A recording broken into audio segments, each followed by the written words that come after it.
Okay, so today we'll be reading from the poems of Charlotte Smith, who was a late 18th, early 19th century poet, novelist, children's literature writer, and so on. And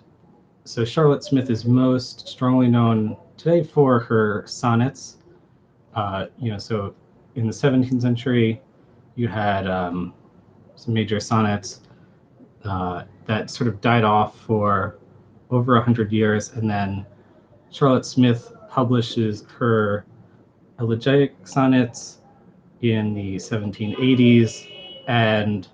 that kicks off a revival of the sonnet form in England. And so when you read poets like Wordsworth, Keats, Shelley writing in the sonnet form, they are very inspired by Charlotte Smith and the work she was doing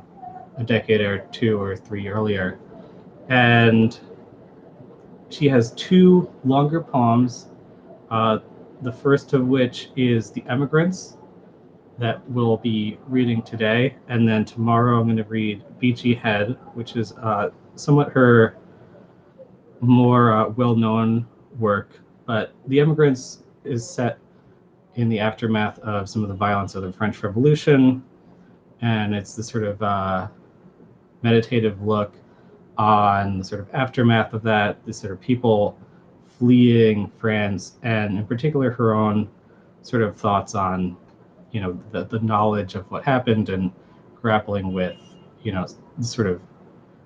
what to do in the sort of world after that. So this is The Emigrants by Charlotte Smith. Book 1, Scene. On the cliffs to the eastward of the town of Bridlestone in Sussex, time a morning in November 1792.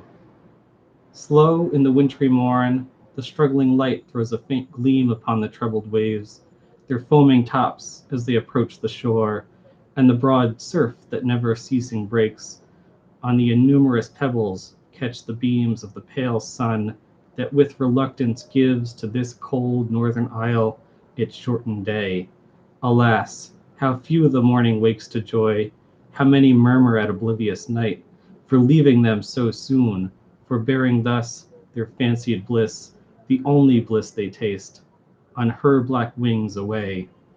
changing the dreams that soothe their sorrows for calamities,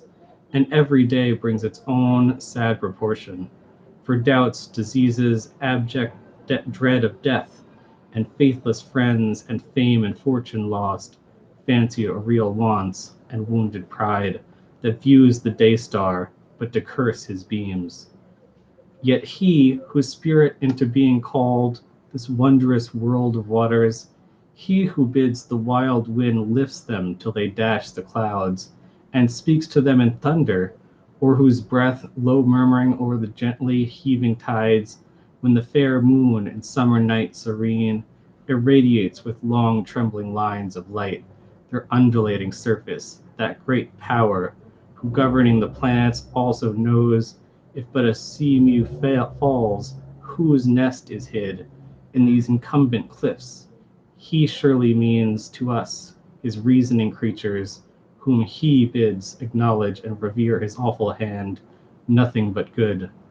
Yet man, misguided man, mars the fair work that he was bid enjoy,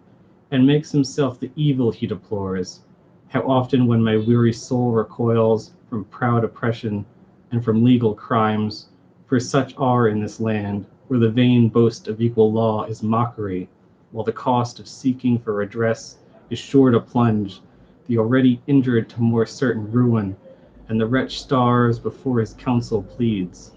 How often do I half abjure society, and sigh for some lone cottage, deep embowered in the green woods, that these steep chalky hills guard from the strong southwest, where round their base the beech wide flourishes, and the light ash with slender leaf half hides the thymy turf. There do I wish to hide me, well content, if on the short grass, strewn with fairy flowers, I might repose thus sheltered,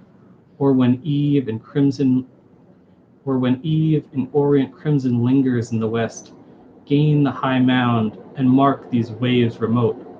lucid though distant, blushing with the rays of the far flaming orb that sinks beneath them. For I have thought that I should then behold the beauteous works of God unspoiled by man, and less affected then by human woes. I witnessed not, might better learn to bear those that injustice and duplicity and faithfulness and duplicity and faithlessness and folly fix on me, for never yet could I derive relief, when my swollen heart was bursting with its sorrows, from the sad thought that others like myself lived to swell affliction's countless tribes. Tranquil seclusion I have vainly sought. Peace, who delights in solitary shade, no more will spread for me her downy wings, but like the fabled Danaids, or the wretch who ceaseless up the steep acclivity was doomed to heave the still rebounding rock, onward I labor, as the baffled wave which yon rough beach repulses, that returns with the next breath of wind to fail again. Ah, mourner, cease these wailings, cease and learn that not the cot sequestered, where the briar and woodbine wild embrace the mossy thatch, scarce seen amid the forest gloom obscure, or more substantial farm, well fenced and warm, where the full barn and cattle foddered round speak rustic plenty, nor the statelier dome by dark firs shaded, or the aspiring pine close by the village church, with care concealed by verdant foliage, lest the poor man's grave should mar the smiling prospect of his lord. Were offices well ranged, or dove-cote stocked, declare manorial residence. Not these or any of the buildings, new and trim, with windows circling toward the restless sea, which ranged in rows, now terminate my walk, can shut out for an hour the spectre care that from the dawn of reason follows still unhappy mortals, till the friendly grave, our soul's secure asylum, ends the chase. Behold, in witness of this mournful truth, a group hath approached me, whose dejected looks, sad heralds of distress, proclaim them men banished forever and for conscience sake from their distracted country, whence the name of freedom misapplied, and much abused by lawless anarchy, has driven them far to wander, with the prejudice they learned from bigotry, the tutoress of the blind, through the wide world unsheltered, their sole hope that German spoilers through the pleasant land may carry wide the desolating scourge of war and vengeance. Yet, unhappy man, whatever your errors, I lament your fate. And as disconsolate and sad ye hang upon the barrier of the rocks, and seem to murmur your despondence, waiting long some fortunate reverse that never comes, methinks in each expressive face I see discriminated anguish. There droops one, who in a moping cloister longs consumed this life inactive, to obtain a better, and thought that meager abstinence, to wake from his hard pallet with the midnight bell, to live on eleemosynary bread, and to renounce God's work would please that God. And now the poor pale wretch receives, amazed, the pity strangers give to his distress, because these strangers are, by his dark creed, condemned as heretics, and with sick heart regrets his pious prison and his beads. Another of more haughty port declines the aid he needs not, while in mute despair his high indignant thoughts go back to France. Dwelling on all he lost, the Gothic dome that vied with splendid palaces, the beds of silk and down, the silver chalices, vestments with gold and wrought for blazing altars, were amid clouds of incense he held forth to kneeling crowds the imaginary bones of saints supposed, and pearl and gold enchased, and still with more than living monarch's pomp surrounded, was believed by mumbling bigots to hold the keys of heaven, and to admit whom he thought good to share it. Now, alas, he to whose daring soul and high ambition the world seemed circumscribed, who wont to dream of Fleury, Richelieu, Alberoni, men who trod on empire and whose politics were not beyond the grasp of his vast mind, is, in a land once hostile, still profaned by disbelief, and rites unorthodox. The object of compassion, at his side, lighter of heart than these, but heavier far than he was wont, another victim comes. An abbé who with less contracted brow still smiles and flatters, and still talks of hope, which sanguine as he is, he does not feel, and so he cheats the sad and weighty pressure of evils present. Still, as men misled by early prejudice, so hard to break, I mourn your sorrows, for I too have known involuntary exile, and while yet England had charms for me, have felt how sad it is to look across the dim cold sea, that melancholy rolls its refluent tides between us and the dear regretted land we call our own. As now ye pensive wait on this bleak morning, gazing on the waves that seem to leave your shore, from whence the wind is loaded to your ears with the deep groans of martyred saints and suffering royalty, while to your eyes the avenging power of heaven appears in awful anger to prepare the storm of vengeance fraught with plagues and death. Even he of milder heart, who was indeed the simple shepherd in a rustic scene, and mid the vine-clad hills of Languedoc, taught to the barefoot peasant whose hard hands produced the nectar he could seldom taste, submission to the Lord for whom he toiled. He or his brethren, who to Neustra's son enforced religious patience, when at times on their indignant hearts power's iron hand too strongly struck, eliciting some sparks of the bold spirit of their native north. Even these parochial priests, these humbled men whose lowly, indistinguished cottages witnessed a life of purest piety, while the meek tenants were, perhaps, unknown each to the haughty lord of his domain, who marked them not, the noble scorning still the poor and pious priest, as with slow pace he glided through the dim arched avenue, which to the castle led, hoping to cheer the last sad hour of some laborious life that hastened to its close. Even such a man becomes an exile, staying not to try by temperate zeal to check his maddening flock, who, at the novel sound of liberty, ah, most intoxicating sound to slaves, start into license. Lo, dejected now, the wandering pastor mourns with bleeding heart his erring people, weeps and prays for them, and trembles for the account that he must give to heaven for souls entrusted to his care. Where the cliff, hollowed by the wintry storm, affords a seat with matted seaweed strewn,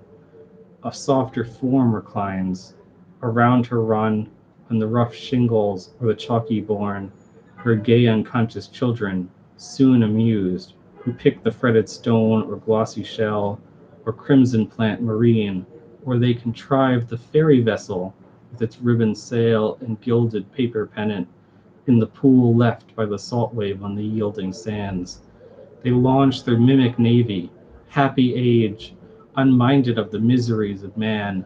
Alas, too long a victim to distress, their mother, lost in melancholy thought, lulled for a moment by the murmurs low of sullen billows, wearied by the task of having here, with swollen and aching eyes,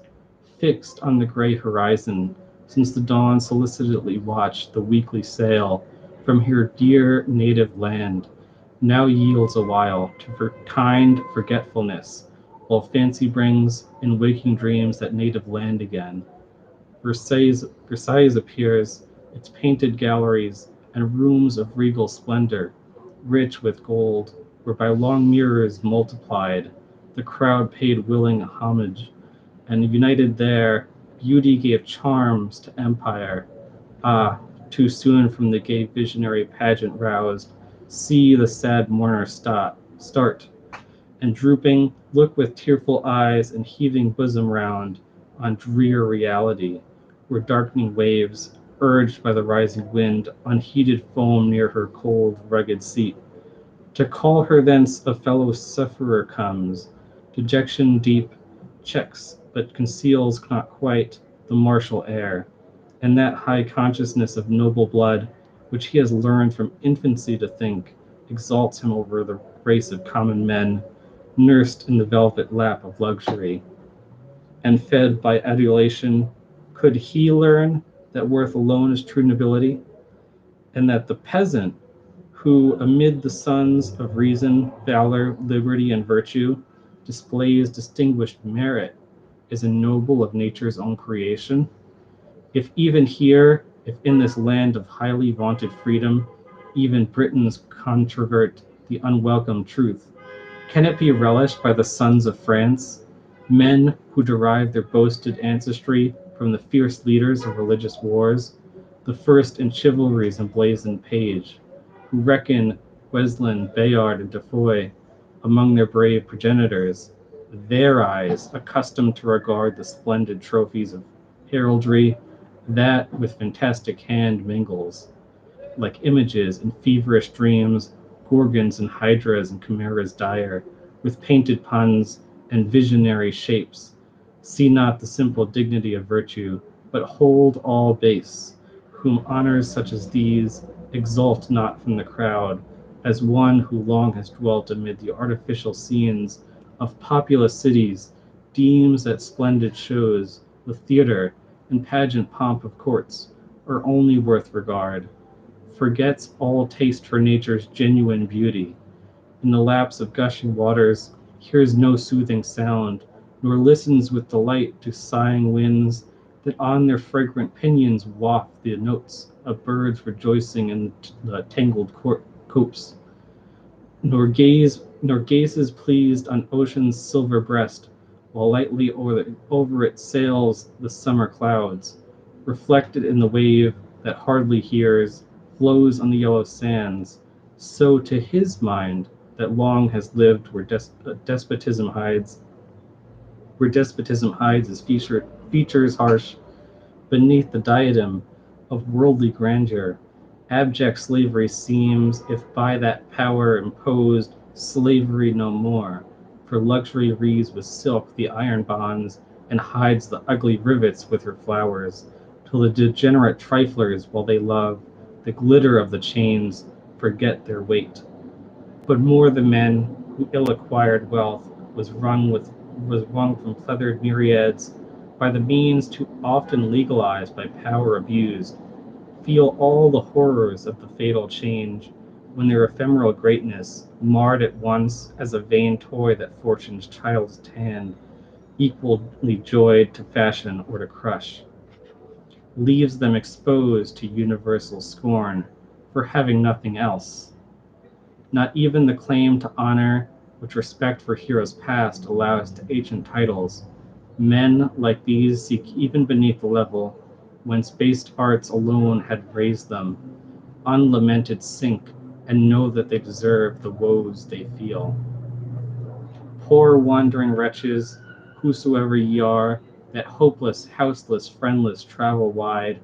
over these bleak russet downs, where dimly seen the solitary shepherd shivering tends his dun discolored flock. Shepherd, unlike him whom in song the poet's fancy crowns with garlands, and his crook with violet binds.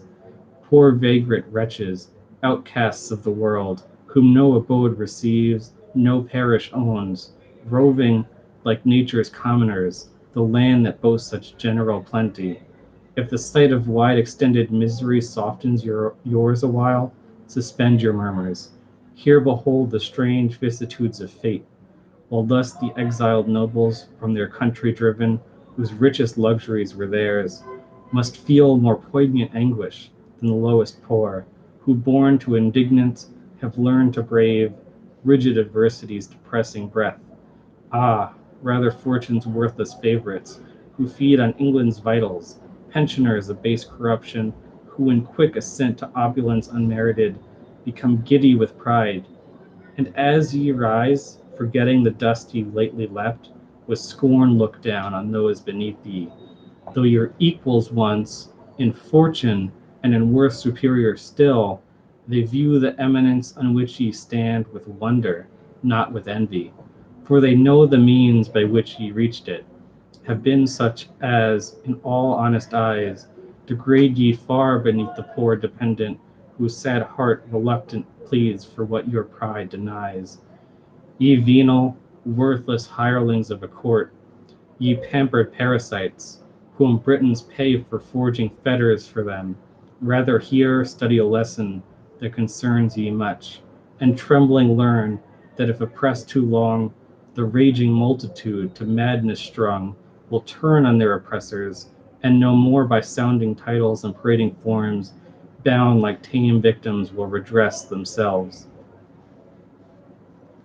Then swept away by the resistless torrent, not only all your pomp may disappear, but in a tempest lost, fair order sink, her decent head and lawless anarchy. Overturn celestial freedom's radiant throne, as now in Gallia, where confusion born of party rage and selfish love of rule sully the noblest cause that ever warmed the heart of patriot virtue. There arise the infernal passions, vengeance seeking blood, and avarice and envy's harpy fangs pollute the immortal shrine of liberty. Dismay her votaries and disgrace her name. Respect is due to principle, and they who suffer for their conscience have a claim, whatever the principle may be, to praise these ill-starred exiles then, who bound by ties, to them the bonds of honor who resigned their country to preserve them, and now seek in England an asylum. Well deserved to find that, every prejudice forgot, which pride and ignorance teaches. We for them feel our brethren, and that English hearts of just compassion ever own the sway, as truly as our element, the deep, obeys the mild dominion of the moon. This they have found, and may they find it still. Thus mayest thou, Britain, triumph. May thy foes, by reason generous potency subdued, learn that the God thou worshipest delights in acts of pure humanity. May thine be still such bloodless laurels, nobler far than those acquired at Cressy or Poictiers, or of more recent growth, or those well bestowed on him who stood on Calpe's blazing height, amid the thunder of a warring world, illustrious rather from the crowds he saved, from flood and fire, than from the ranks who fell beneath his valor. Actions such as these, like incense rising to the throne of heaven, far better justify the pride that swells in British bosoms from the deafening roar of victory from 1,000 brazen throats that tell with what success wide wasting war has by our brave compatriots thinned the world. End of Book 1.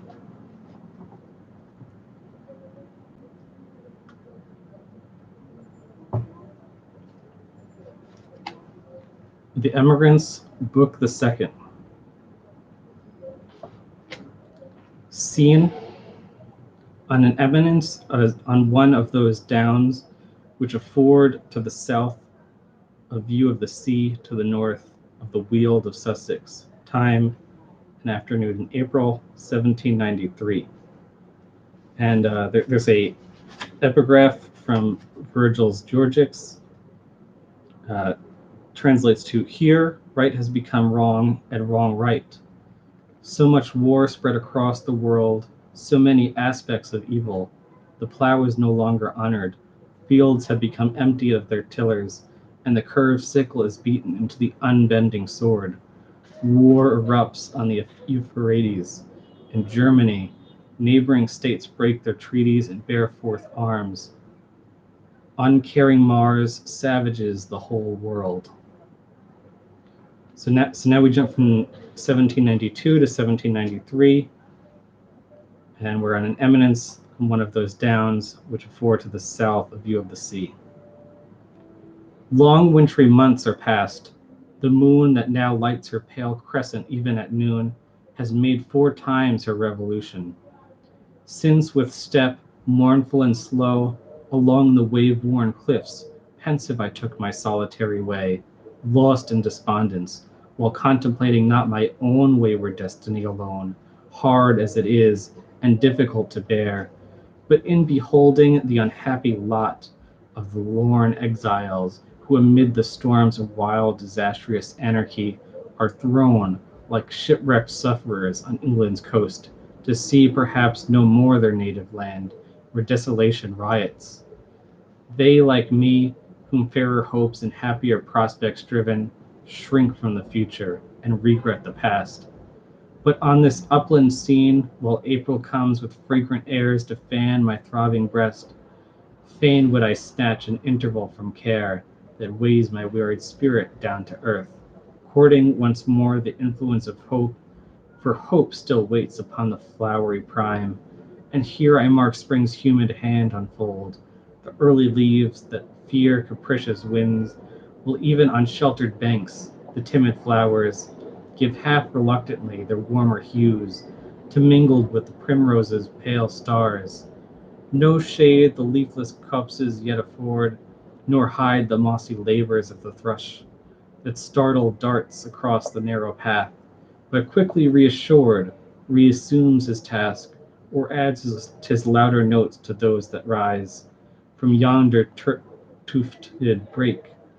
where the white buds of the first thorn are mingled with the leaves of that which blossoms on the brow of May.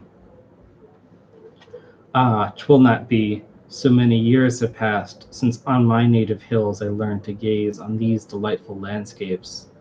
and those years have taught me so much sorrow that my soul feels not the joy reviving nature brings, but in dark retrospect dejected dwells on human follies and on human woes. What is the promise of the infant year, the lively verdure or the bursting blooms, to those who shrink from horrors such as war spreads over the affrighted world? With swimming eye back on the past they throw their mournful looks, and see the temple, which they fondly hoped reason would raise to liberty, destroyed by ruffian hands, while on the ruined mass flushed with hot blood, the fiend of discord sits, in savage triumph, mocking every plea of policy and justice, as she shows the headless corse of one whose only crime was being born a monarch. Mercy turns from spectacle so dire her swollen eyes, and Liberty with calm unruffled brow, magnanimous as conscious of her strength, in reason's panoply scorns to disdain her riotous cause with carnage, and resigns to fraud and anarchy the infuriate crowd. What is the promise of the infant year to those who, while the poor but peaceful hind pens unmolested the increasing flock of his rich master in the sea-fenced isle, survey in neighboring countries scenes that make the sick heart shudder, and the man who thinks blush for his species? There the trumpet voice drowns the soft warbling of the woodland choir, and violets, lurking in their turfy beds, beneath the flowering thorn are stained with blood. There fall at once the spoiler and the spoiled, while war, wide ravaging, annihilates the hope of cultivation, gives to fiends the meager, ghastly fiends of want and woe, the blasted land. There taunting in the van of vengeance breathing armies, insult stalks. And in the ranks famine and sword and fire crouch for employment. Lo, the suffering world, torn by fearful conflict, shrinks amazed from freedom's name, usurped and misapplied, and cowering to the purple tyrant's rod, deems that the lesser ill. Deluded men, ere ye profane her ever glorious name, or catalogue the thousands that have bled, resisting her, or those who greatly died martyrs to liberty, revert awhile to the black scroll that tells of regal crimes committed to destroy her. Rather count the hecatombs of victims who have fallen beneath a single despot, or who gave their wasted lives for some disputed claim between anointed robbers, monsters both. Oh, polished perturbation, golden care, so strangely coveted by feeble men, to lift him o'er his fellows, toy for which such showers of blood have drenched the affrighted earth. Unfortunate his lot, whose luckless head thy jewelled circlet, lined with thorns, has bound, and who by custom's laws obtains from thee hereditary right to rule, unchecked, submissive myriads. For untempered power, like steel ill-formed, injures the hand. It promised to protect unhappy France, if ever thy lilies, trampled now in dust and blood bespotted, shall again revive in silver splendor. May the wreath be woven by voluntary hands, and freemen, such as England's South might boast, unite to place the guarded diadem on his fairy brow. Loyalty may join with liberty to fix it firmly in the rugged school of stern adversity so early trained. His future life perchance may emulate that of the brave Bernoy, so justly called the darling of his people, who revered the warrior less than they adored the man. But never may party rage, perverse and blind, and base venality prevail to raise to public trust a wretch whose private vice makes even the wildest profligate recoil, and who with hireling ruffians leagued has burst the laws of nature and humanity, waiting beneath the patriot's specious mask and equality's elusive name to empire through a stream of kindred blood, innocent prisoner, most unhappy heir of fatal greatness, who art suffering now for all the crimes and follies of thy race. Better for thee, if o'er thy baby brow the regal mischief never had been held, than in an humble sphere, perhaps content thou hadst been free and joyous on the heights of Pyrenean mountains, shagged with woods of chestnut, pine, and oak, as on these hills is yonder little thoughtless shepherd's lad, who on the slope abrupt of downy turf, reclined in playful indolence, sends off the chalky ball, quick bounding far below, while half forgetful of his simple task, hardly his lengthening shadow or the bell's slow tinkling of his flock, that supping tend to the brown fallows in the vale beneath, where nightly it is folded, from his sport recall the happy idler, while I gaze on his gay vacant countenance, my thoughts compare with his obscure laborious lot, thine most unfortunate imperial boy, who round thy sullen prison daily hearest the savage howl of murder as it seeks the offending life, while sad within thy wretched mother, petrified with grief, views thee with stony eyes and cannot weep. Ah, much I mourn thy sorrows, hapless queen, and deem thy expiation made to heaven for every fault to which prosperity betrayed thee when it placed thee on a throne where boundless power was thine, and thou wert raised high, as it seemed, above the envious reach of destiny. Whatever thy errors were, be they no more remembered, though the rage of parties swelled them to such crimes as bade compassion stifle every sigh that rose for thy disastrous lot.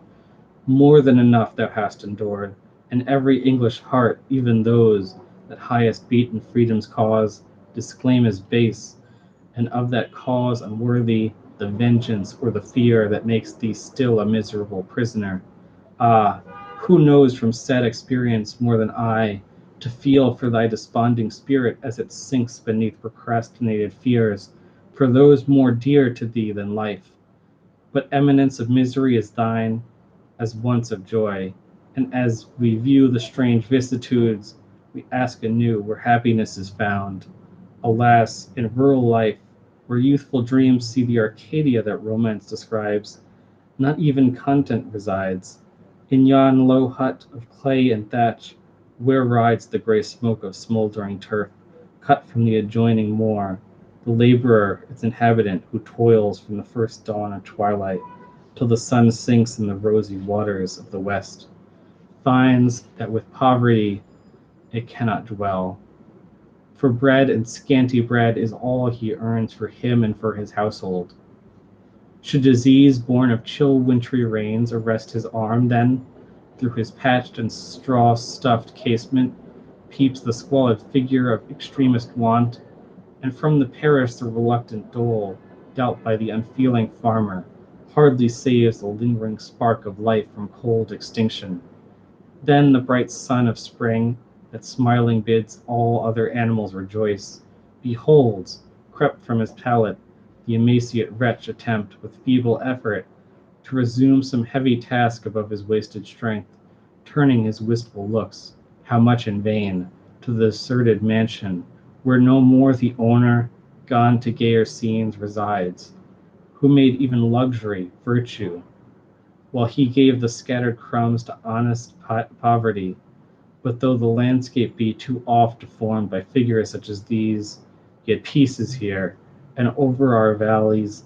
clothed with springing corn, no hostile hoof shall trample, nor fierce flames wither the wood's young verdure,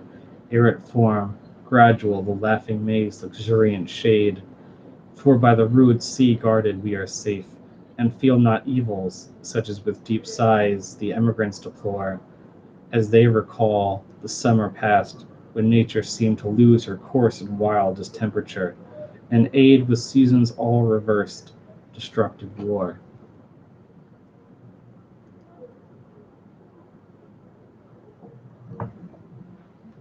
Shuddering, I view the pictures they have drawn of desolated countries, where the ground stripped of its unripe produce, with stick strewn with various death, the war horse falling there by famine, and his rider by the sword. The moping clouds sailed heavy charged with rain,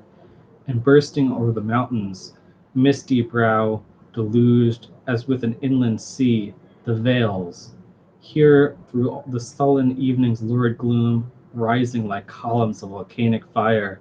the flames of burning villages illumed the waste of water, and the wind that howled along its troubled surface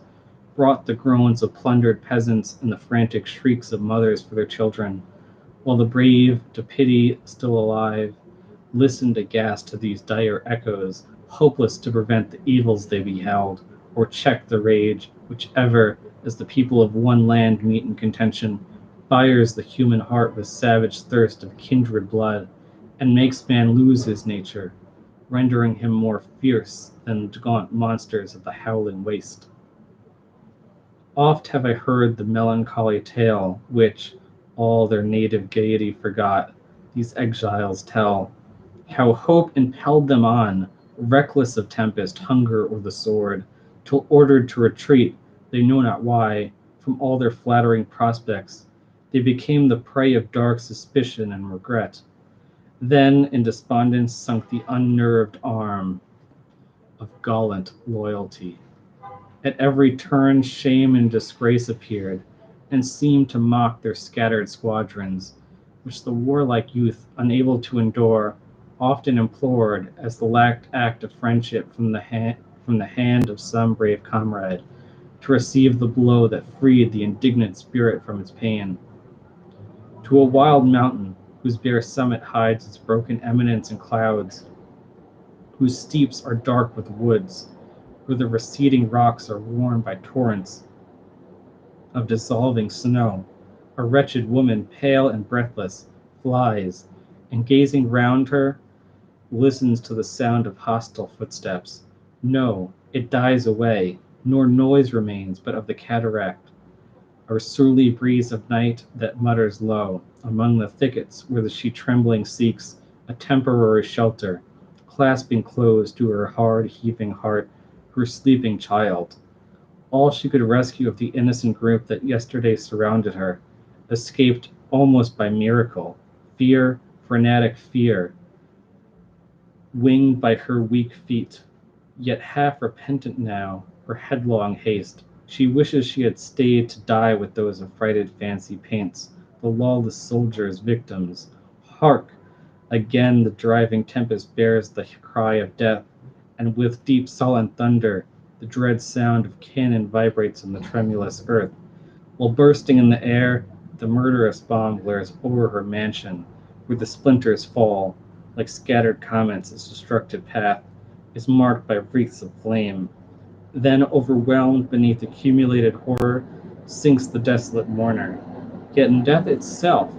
time to maternal tenderness, she tries to save the unconscious infant from the storm in which she perishes, and to protect this last dear object of her ruined hopes from prowling monsters that from other hills more inaccessible and wilder wastes, lured by the scent of slaughter, follow fierce contending hosts, and to polluted fields add dire increase of horrors. But alas, the mother and the infant perish both. The feudal chief, whose Gothic battlements frown on the plain beneath, returning home from distant lands alone and in disguise, gains at the fall of night his castle walls. But at the vacant gate no porter sits to wait his lord's admittance. In the court all is drear silence. Guessing but too well the fatal truth, he shudders as he goes through the mute hall, where by the blunted light that the dim moon through painted casement lends, he sees that devastation has been there. Then, while each hideous image to his mind rises terrific over a bleeding corse, stumbling he falls. Another interrupts his staggering feet. All, all who used to rush with joy to meet him, all his family lie murdered in his way, and the day dawns on a wild raving maniac, whom a fate so sudden and calamitous has robbed of reason, and who round his vacant walls screams unregarded, and reproaches heaven, such as thy dreadful trophies savage war, and evils such as these, or yet more dire, which the pained mind recoils from, all are thine. The purple pestilence that to the grave sends whom the sword has spared is thine, and thine the widow's anguish and the orphan's tears. Woes such as these does man inflict on man,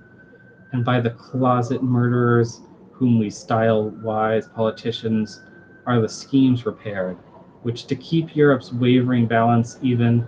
depopulate her kingdoms and consign to tears and anguish half a bleeding world. Oh, could the time return when thoughts like these spoiled not that gay delight, which vernal suns, illuminating hills and woods and fields, gave to my infant spirits. Memory come, and from distracting cares that now deprive such scenes of all their beauty, kindly bear my fancy to those hours of simple joy, when on the banks of Erin, which I see make its irregular course through yonder meads, I played, unconscious then of future ill. There, where from hollows fringed with yellow broom, the birch, with silver rind and fairy leaf,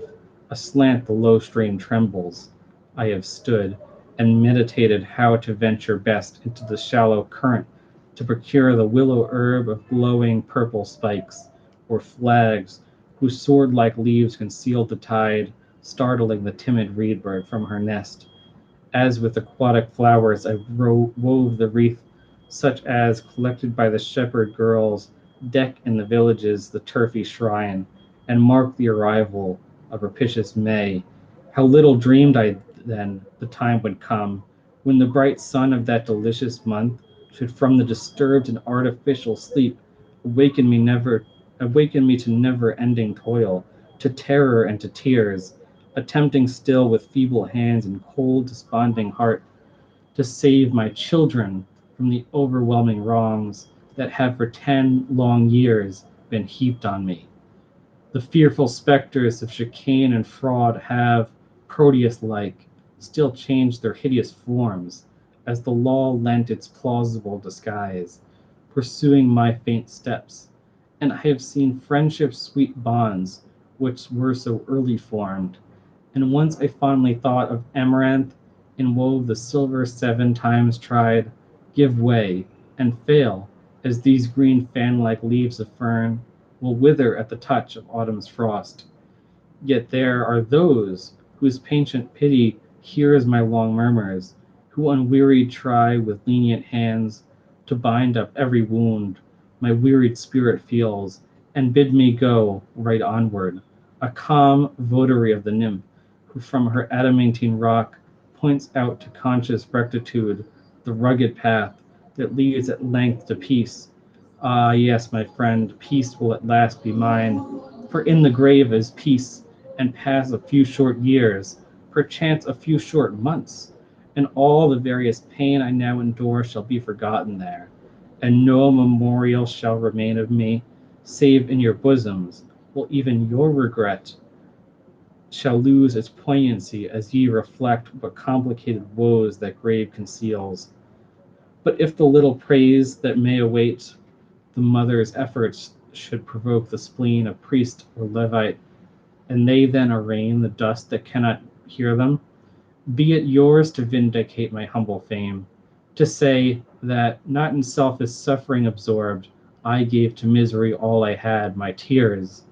and if where relegated sanctity pours her long orisons into heaven, my voice was seldom heard, that yet my prayer was made to him who hears even silence,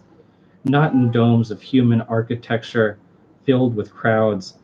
but on the hills where boundless yet distinct, even as a mat beneath are spread the fields his bounty clothes, divided here by woods and there by commons rude, or winding brooks, while I might breathe the air perfumed with flowers, or the fresh odors of the mountain turf, and gaze on clouds above me as they sailed majestic, or remark the reddening north when bickering arrows of electric fire flash on the evening sky. I made my prayer in unison with murmuring waves that now swell with dark tempest, now are mild and blue, as the bright arch above, for all to me declare omniscient goodness. Nor need I declamatory essays to incite my wonder or my praise, when every leaf that spring unfolds, and every simple bud more forcibly impresses on my heart his power and wisdom. Ah, while I adore that goodness which designed to all that lives some taste of happiness, my soul is pained by the variety of woes that man for man creates. His blessings often turn to plagues and curses. Saint-like piety, misled by superstition, has destroyed more than ambition, and the sacred flame of liberty becomes a raging fire, when license and confusion bid it blaze from thy high throne above yon radiant stars. O power omnipotent, with mercy view this suffering globe, and cause thy creatures cease, with savage fangs, to tear her bleeding breast. Restrain that rage for power that bids a man himself a worm. Desire unbounded rule over beings like himself. Teach the hard hearts of rulers that the poorest hind, who dies for their unrighteous quarrels, in thy sight is equal to the imperious lord that leads his disciplined destroyers to the field. May lovely freedom, in her genuine charms, aided by stern but equal justice, drive from the unsanguined earth the hell-born fiends of pride, oppression, avarice, and revenge, that ruin what thy mercy made so fair.